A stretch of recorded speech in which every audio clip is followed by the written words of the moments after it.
Breaking news মহিলাক লৈ ৫টা ডাঙৰ ঘোষণা। মহিলাক লৈ ৰাহুল গান্ধীয়ে কৰিছে বৃহৎ ঘোষণা। কংগ্ৰেছৰ চৰকাৰ আহিলেই দেশৰ কোটি কোটি মহিলাৰ বাবে ভাল খবৰ। দুখীয়া ঘৰৰ মহিলাই বছৰি লাভ কৰিব ১ লাখ টকা। চৰকাৰী চাকৰিত ৫০% আসন সংৰক্ষিত হ'ব মহিলাৰ বাবে। আশা কৰ্মী, অংগনবাদী কৰ্মী, ৰান্ধনীসকলৰ দৰমহা দুগুণ বৃদ্ধি হ'ব। প্ৰতিটো পঞ্চায়তত এগৰাকী অধিকাৰ মন্ত্ৰী নিয়োগ কৰা হ'ব সাবিত্ৰী ফুলৰ নামত। প্ৰতিখন ৰাজ্যৰ বাবে মহিলাৰ বাবে হোষ্টেল খোলা হ'ব। এইদৰে ৫টা ঘোষণা কৰিলে ৰাহুল গান্ধীয়ে। পুনৰবাৰ জনাইছোঁ ব্ৰেকিং নিউজ মহিলাক লৈ ৫টা ডাঙৰ ঘোষণা।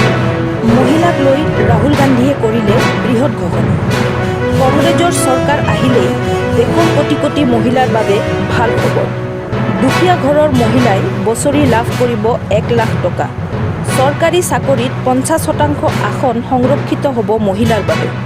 আশা কৰ্মী, অংগনবাদী কৰ্মী, ৰান্ধনীসকলৰ দৰমহা দুগুণ বৃদ্ধি হ'ব। প্ৰতিটো পঞ্চায়তত এগৰাকী অধিকাৰ মন্ত্ৰী নিয়োগ কৰা হ'ব সাবিত্ৰী ফুলেৰ নামত।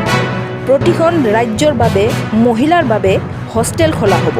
এইদৰে ৫টা ঘোষণা কৰিলে ৰাহুল গান্ধীয়ে।